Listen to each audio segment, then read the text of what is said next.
Hello, everybody, and welcome on Frontier on Artificial Intelligence. We had with us today Giancarlo Mori, and he is an expert of artificial intelligence applied to marketing. So today we're going to have a very interesting talk about the interesting startup that Giancarlo is leading. And without further ado, let's go and meet Giancarlo and understand a little bit what he has been doing up to now and what he's going to do next. Hello, Giancarlo, how are you today? Hey, Paolo, very good. Thank you. And hi, everyone.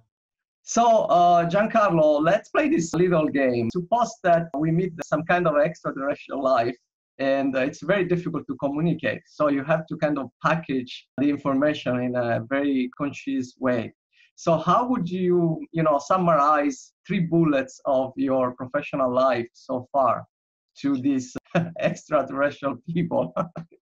Well, first of all, it would be very interesting to meet some aliens. Assuming that the language wasn't a barrier, I would say that I'm a recovering businessman, starting my career in software development, moved into media, entertainment software, spent a few years between Microsoft, Electronic Arts, Activision, Blizzard, playing with the business of media and games. And in the last 4 years, I've dedicated a lot of time to the application of software and software automation to marketing, but also communication. So we look at marketing at the company in a very broad way. And so when we'll speak about marketing in this context, it's very much about everything that has to do with communicating a brand, communicating messages. And so there is a lot of elements that we usually don't call marketing, but we tend to call content marketing or communication. So very good. Let's hope that the aliens have understood. So we certainly have. Now let's for a second look at a little bit about what your hobbies and your passions. And let's play this game. You immigrated from Italy a long time ago. And let's suppose that you go back to your high school sweetheart. How would you introduce yourself now? And what are the things that matters to you at this point in your life? Yeah, I would say I would probably lead with work because it occupies so much of my time. Frankly, I have to say, I don't have a lot of time for pastimes and hobbies. When I do get time, obviously I like to sailing is still a big passion of mine. I don't get to sail as much as I'm still a member of the San Francisco Yacht Club. But because I live in Oakland on the East Bay, which is a few miles away, I don't get to do that very much. I like hiking, concerts, music is a big passion. So I would try to probably make myself look more interesting. But the reality is I tend to spend a lot of time at work. As an entrepreneur, as you know very well, you end up spending 60, 70, 80 hours a week working. And I'm sure that I'm actually probably underestimating the amount of work that goes into that. So I would hope that that would make me look at least interesting. And I would probably stress the American accent of what I can at least fake of my American accent after 20 years in the States. That's funny. I don't know if working a lot is attractive these days. Okay, so the reason why I reached out to you is basically that you're doing something very, very interesting with your company, Movyl. So, which is basically trying to automate a portion of a marketing execution that before was highly manual. And I would like you to talk about this and explain the audience what it is that you're doing and how artificial intelligence comes into play. Yeah. So I mentioned earlier content marketing. So basically, we're talking about not necessarily the paid part of marketing, where you have a campaign on Facebook, you pay for ads, publish those ads, measure results, and so on. So we're talking about communicating the value of your brand and what your brand stands for through content. Whether that's content you write, for example, it could be a video, or it could be a blog post, or it could be short form microblogging on Twitter or Reddit.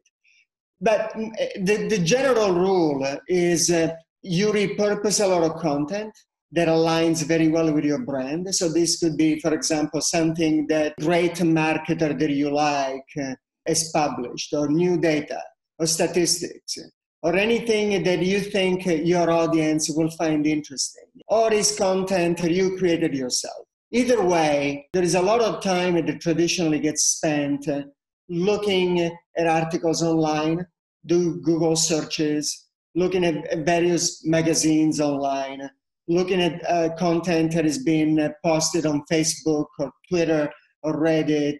You have to read the content or watch videos, but you end up spending a lot of time searching for content, vetting content, and then you obviously have to, at some point, cut it down, summarizing it, editing it, and then sharing it with somebody else, measuring the content, and you can probably relate to how much time. I totally relate to all of this. Actually, the process that I go through to put together a video.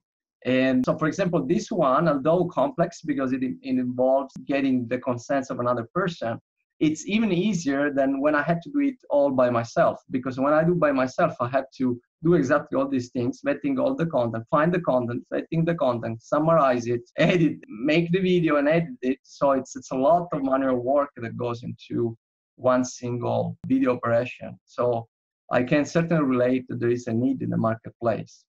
And I would say that recently, in the last 2-3 years, there is an added element of complexity, which is the source of the content legitimate or not? So in other words, if I'm publishing, and that's particularly sensitive in certain areas, politics, brand, and so on, communications. So if somebody publishes an article about, for example, an article that somebody else has written, is the author of that article legitimate or not? How do I know? So now it's not about searching articles anymore only. It's also about vetting sources. So is this a bot somewhere in Eastern Europe, or is something legitimate that I am okay retweeting or reposting? So basically, then what we looked at is, can automation help? And obviously, one of the key challenges of traditional automation is that, number one, it's not very sophisticated. Number two, doesn't learn over time.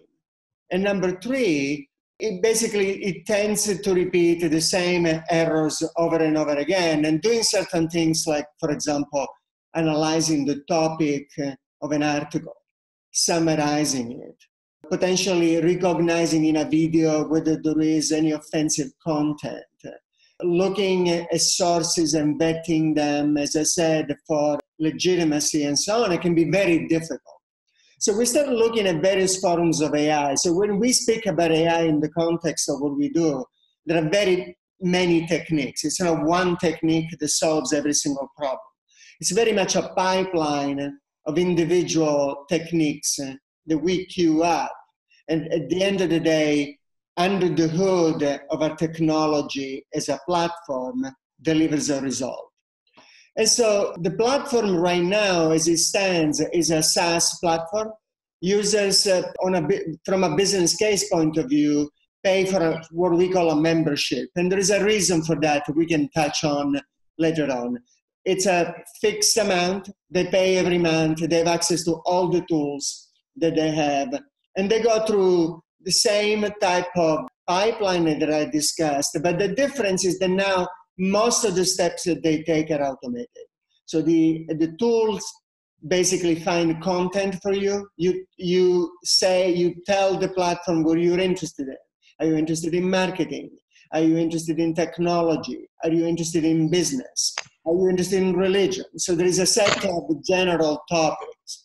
And then you connect your social media accounts, and the platform studies, quote unquote, what you've done in the past, what you've published already, and learns the specific nuances of all of those topics that I mentioned a moment ago, and looks for the specifics of the type of articles that might be interesting to you, delivers them to you 3-4 times a day, and you can look at summaries, you can look at the photos that come with it, you can look at keywords, the sentiment, and so on and so forth. So basically, reduces almost by 90% the amount of time investment that you have to perform. So that's definitely very interesting, also very appealing to me. I'm almost tempted to steal your stuff. But let's for a second summarize and also look at the customer a little bit closer. So the summary basically is that this technology is able to automate a number of manual processes that go from researching content to select the content, to summarize content, to post it automatically. So it's incredibly useful. Let's for a second look at the potential customer base, though. Do you think this is a service that goes to companies right away, or it goes to specific individuals inside companies that could purchase it as individuals? And if that is the case, who are the type of professionals that would be more inclined to use something like this?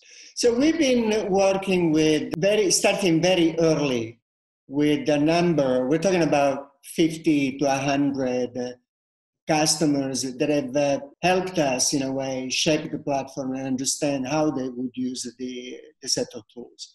So that's not about the technology, but the user cases and the user experience.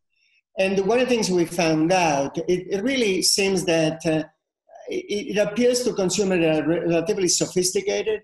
So the really difference between the people that tend to use the platform or not is based on how complex their use cases are. So if you have a small company or an individual that posts 2-3 times a day, have very specific sources of information, they're not interested in reading a lot of articles. So they look at 3, 4, 5 articles 3 times a week. So they don't have a lot of volume. The tool is not particularly interesting to them. But the companies or individuals that deal with a lot of content on a daily basis, so they look at 40, 50 articles on an average and tend to spend 3-4 hours a day, we're looking at basically a reduction that goes from 3-4 hours to 20 minutes. So for them, the difference is radical.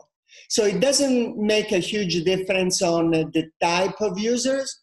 The big difference is how much time they spend. What's the time investment that they have to make? So that's definitely very interesting. And given that we're looking at this from a user perspective and business perspectives, and some of our audience are engineers that may be dreaming to do their own company, I want to make a couple of comments. You see, in this case, we have an entrepreneur that, even though has built a product that is indeed very technologically advanced, as partnered earlier with customers to discover use cases as early as possible. And it seems to have 50 to 100 early adopters, which is working to further develop the product. This is extremely important in this phase. Yeah. So I think to that extent, even if this is probably not entirely confined in the realm of machine learning or artificial intelligence startups, but I think, Giancarlo, you could talk a little bit about how you go now from 100 early stage customers / partners to paid customers. How do you engage them, and what are the first steps? Right. So the first thing, obviously, is we have a base of early adopters that have been with us for between 6 and 18 months. So those are the natural first customers you want to convert. They trust you. You develop a relationship with them. They have relationships outside of their own. So they provide a very first group of consumers. So we converted a good majority, I would say between 60 and 70% of them already into paid customers.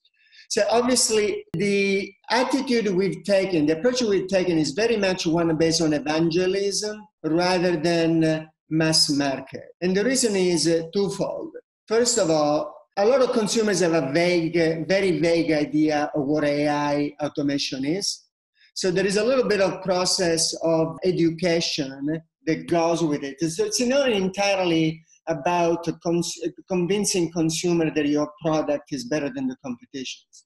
So there is very much about convincing them that an automation process, an automation tool can solve the problems for them and why they should trust AI to not screw up what they do on a daily basis, particularly if they elect to have the platform post for them. And obviously, whenever there is a process of selection, that means that the machine, if you want, the engine is making choices for you. So there is a process of trust building that has to go with it. The second is a matter of, we're a new company. Basically, not a lot of companies know us. We've been lucky to have a great, good press, but we still need to convince people that they can trust us, which is typical of any new startup. When you go against very entrenched companies that already are established. So for us, what we've seen is that instead of paying for a lot of marketing on Facebook or Twitter or LinkedIn, it works much better if we target very specific consumers, not just in terms of vertical, but actually specific companies. And we do early demos with them. We onboard by giving them a tour of the platform, allowing them to use it for free for a month, which is the free trial that we have. And then over time, be able to explain to them how their use case applies to the platform and being able to get them from the free trial to a paid account. So that's pretty interesting as well. And I think there is lots of learning in how to basically take a product to market here. And this is, as many of these artificial intelligence products, is totally new to the market. And one of the things that Giancarlo said I'd like to highlight is that in any machine learning product that you have, there is always a trade-off between basically the service that the machine learning is providing and the probability that the machine learning is making an error. So any product and whoever is building a product around machine learning has to evaluate what will happen if the machine learning process fails. Like what's going to be the cost for the end user in case the process fails, because the process will fail on a statistical number of cases. And that is a double problem, as Giancarlo is mentioning. On the one hand, there is a product conception problem that you want to minimize that impact, the negative impact. So when you build a machine learning product, you're not only focusing at the science, you're focusing end to end. The second element is that you need to communicate the pain that people will go through during your marketing, because that is one of the things that people have in their mind is, what if the black box makes a mistake on something that is very crucial to me? And then that might wipe out completely the other benefits that it brings. So that's a very important thing for our audience to think about. So Giancarlo, your technology is pretty complex, and I would speculate that it's composed of various layers. So I have two areas that I like to cover, and basically two types of questions. One is, how is this different than Google News, for example? And the second area is, you also mentioned that the system overall is capable of summarizing information that finds in other articles. So I would speculate that's text, but it might also be visual. So I would like to go over that into a little bit more details, try to understand what the technology looks like. As you guessed, Paolo, there are many elements of the technology. So when we say AI, there is a difference between search-based AI. So in other words, we have a set of crawlers, as they're called, that go out and look for information. Those are powered by a very different type of AI. That is the one that goes into filtering what the crawlers find. If what you're looking for is video or text, then it's a different piece of technology altogether. It's different if you're looking at sources, how you filter sources. We spoke about legitimacy of sources. That's a different type of technology altogether. Summarization uses a different technique. Topic extraction is a different technique. We use a technology, an approach called named entity recognition, or NER. That's a different piece of technology altogether. So when we look at a piece of content, and that's one of the key differences, as you asked, what's the difference between Google News? Google News basically uses some of the same things we do. Obviously, it's an asynchronous process. They look for information, classify that information, gets indexed. When you make a search, the search is twofold. They look for what it's indexed that matches your keywords. And then they do a light, we don't know obviously how entirely their algorithms work, but from the outside, it's a good guess to assume that they also do some light semantic matching between what you're searching and what they find. What we do is in part similar, but because of the layering of the technology that we use to be able to deliver a final result that has been checked for sources, has been checked for language, has been checked for date, has been checked for topics, has been searched for length, has been searched for type of content. We also search, differentiate between social media, blogs, news, international news, local news, and so on. It's a much more refined search. It's not a general purpose search, which is what Google does.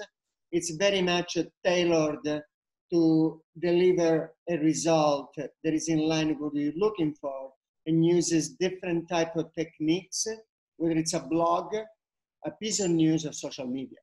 I'll give you an example. Extracting content and topics. So basically what I mean by that is it's an article about sports or it's an article about politics. That's what I mean by topic extraction. That's very different if it's an article from the New York Times, ESPN online, or ESPN on Twitter. Twitter, in a way, you can look at it as a dialect of the English language. Very short, very synthetic.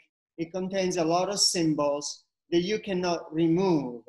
And so you need to be able to create a search which takes into account the specifics of the target that you have in mind. It's even different when you look at, for example, Twitch.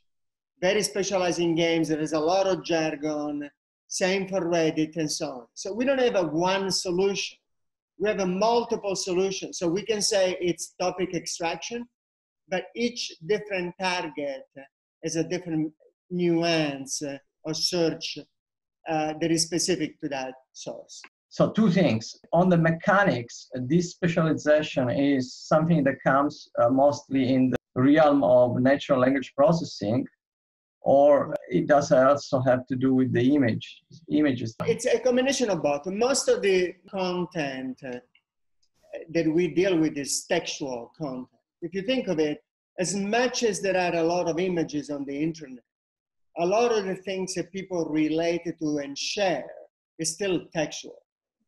So a lot of the heavy lifting of the search, a lot of the heavy lifting of classification is based on text. Images are usually supplemental content. Unless it's a video, for example, the video you're recording, most of it is going to be video. You can extract text from video, obviously, and you can deal with just that particular track. We do have advanced technology that is looking at video extraction only and images that we deal with already. But the majority of what we do, 75 to 80% of what we do right now, it's based on text. Very, very interesting. So can you tell us a little bit about, there's going to be some challenges in putting together this entire system. Where do you think the biggest challenges lie, and what type of, where would you see the innovation that you bring into the market? So do you see it more on the systemic level, so the packaging of various algorithms, or does it also require to develop algorithms from scratch? I don't think that the main challenge is the algorithm. The main challenge is the data. So in other words, particularly when you look at individual data. So if you say, I want to learn everything that I need to know so that I create a language model that allows me to understand physics. And physics is something both you and I have in common from our school years. So, you know, you can probably ingest every single piece of text that is being created about physics.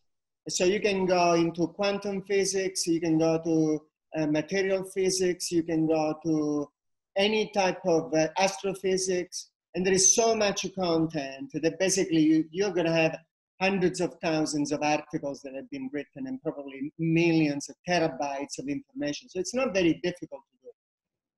But when you're looking at creating tailored content for one physicist that is doing research on, for example, the superficial tension in a liquid. So, or if somebody is interested in local little league baseball in Seattle, in the Puget Sound area, that's a very, very specific piece of content that you're looking for. So finding content that allows us to learn from that and create a language model of that particular topic, it's complex. And so it takes a lot of effort to go from a system that is accurate at 60%. By the way, 60% is not very accurate. It sounds very accurate to us. In machine learning, 50% it's a coin toss. So basically it means you don't know anything about the system. So now look at 60%. 60% is just barely accurate. So if you want to be accurate, you need to be in the 70 to 80% plus accuracy to have a good level of accuracy. And so creating a system that is individual, tailored to one person takes a lot of effort, and it's not very easy to do. So you need to look at a lot of different sources.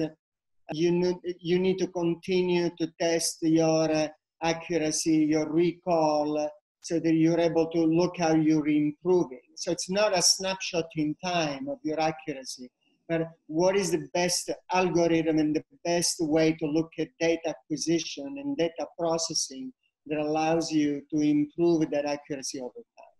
And so would you say that two things here? The first part is, how do you manipulate the data to somehow reach this end goal of providing information for the individual, not for the masses, like you're providing specialized. So how do you manipulate the data in the top of the funnel of this process? And then at the end of the funnel of this process is basically, how do you measure progress in a situation like this that seems pretty complex, because the query ultimately is very personal. It's going to be different from person to person.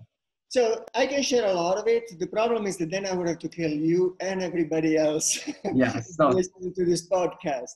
So jokes aside, I can address it on a general level. I mean, that's the magic sauce, really.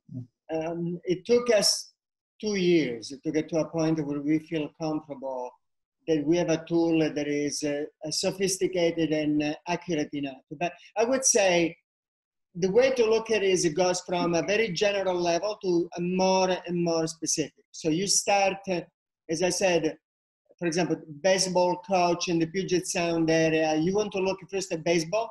You want to intersect with the Little League. So it's a funnel of information that goes from very general to very specific. So what you do is, as you would sieve, have a set of sieves that allows you to go from sand of very various coarseness to a very, very fine, use the same approach. So you go to very generic to very specific until, and then the other thing you do is you let the user always be part of the process. So in other words, they have the final say. And so you never post anything automatically without letting the user select the information that they want to post. So there is no completely 100% automatic system that goes from searching for content to posting. The user always has a way to select the type of things from this short list of articles that they get. And that input goes back into the selection process that a system learns. So very good. I refrained from asking additional questions because I want to remain alive. And let's switch into a little bit looking at this 3 years from now, 5 years from now. Two things comes to my mind. Where do you think this class of technology is going? And two, who are going to be the players in this realm of content marketing, automation and content marketing? I would say what we're looking for is more accuracy. So being able to find, to look at, for example, unsupervised models. At the moment, we use a mix of supervised and unsupervised models to be able to do classification, filtering, and so on. But filtering is a process of classification. It's just a different way to look at classification. But we'll be able to probably rely more and more on unsupervised models, other techniques, the reinforced learning that allow us to not having necessarily so much reliance on having to do manual labeling or manual checking of our system. So that's number one. Number two is going to be, as we mentioned a moment ago, more and more integration of multimedia. So basically video, audio, images. We're already seeing that. There is more and more requests. And I don't mean necessarily, hey, can you find me 10 images that go with this article? That we can do today. It's in advanced alpha testing. What I'm talking about is being able to extract data from videos. Being able to say, for example, Paolo, behind you, you have a whiteboard with some writing. Can you tell me what it is? And so being able to go through 1,000 different videos and being able to extract one that is a pie chart, one that is a bar chart, and one where Google Sheet is mentioned behind you.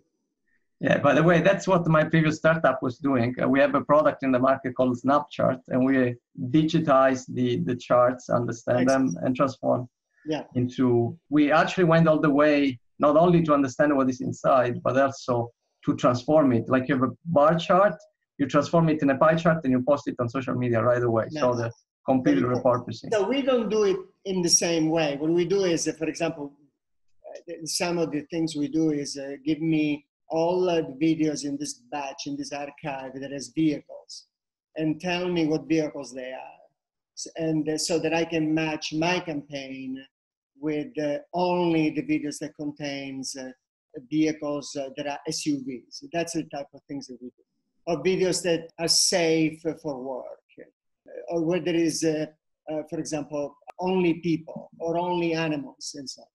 The other one will be, as I said, we spoke about integration of sources, and the other one is going to be just an integration of any type of source. So in the internet right now, we have a difficulty finding information about users. So if you come to us and say, tell me what people are telling about our product, there are a lot of walls between different social media verticals. So Facebook is self-contained, Twitter is self-contained, Instagram, and so on. So being able to break those walls and look at the internet and social media as one continuum of information so that we have a unified theory of the internet and we're able to extract the data from all of it and be able to compare data from one to the next is going to be the big area for us.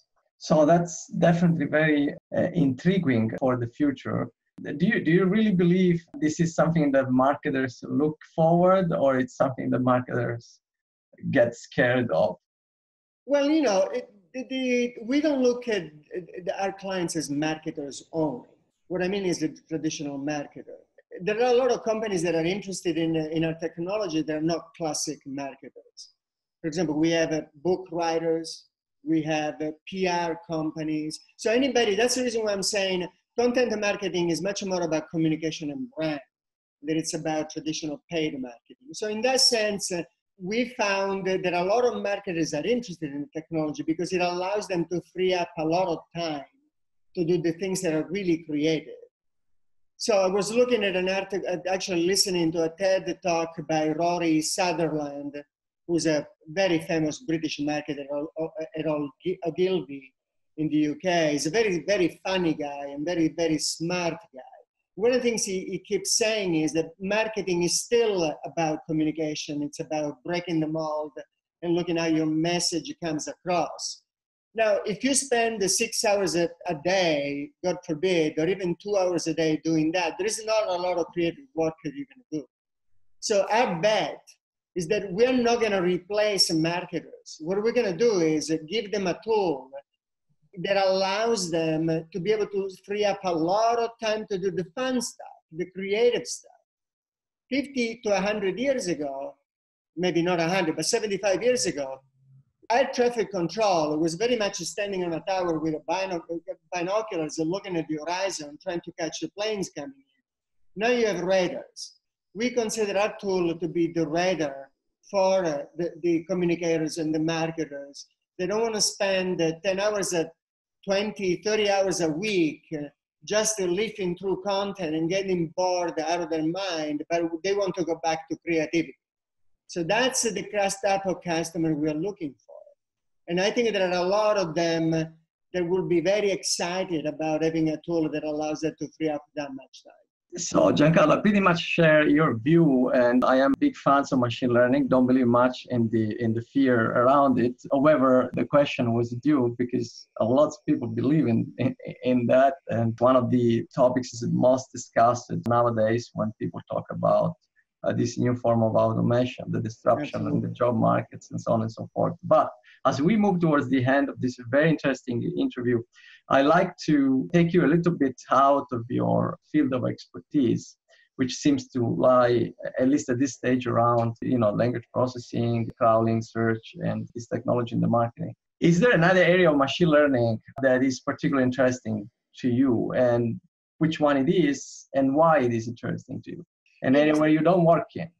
I'll use one of the pieces of technology we're working on to move into the areas that we're not touching at the moment, but they're of personal interest to me. And it's natural language generation. So right now, AI is relatively accurate in predicting language, classifying it, extracting information, data mining, and so on.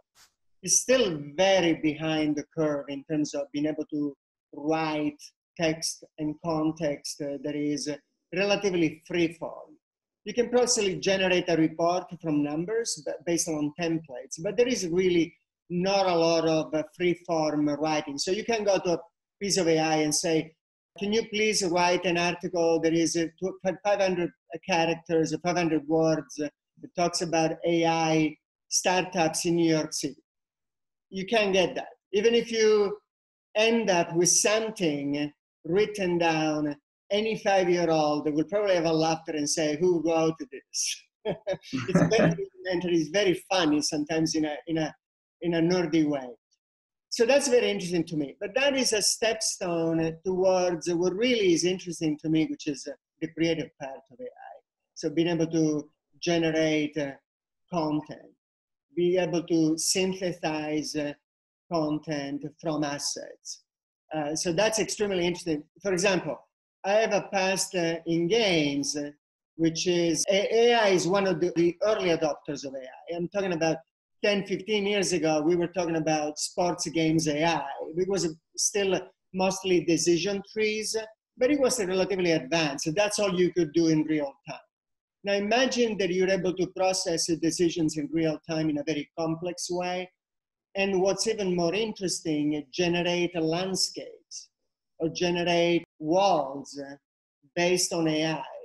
Or, for example, being able to use AI to create simulation where the world, it's not just based on a set of assets you had and a description of the landscape, but it's automatically generated on a set of basis of rules.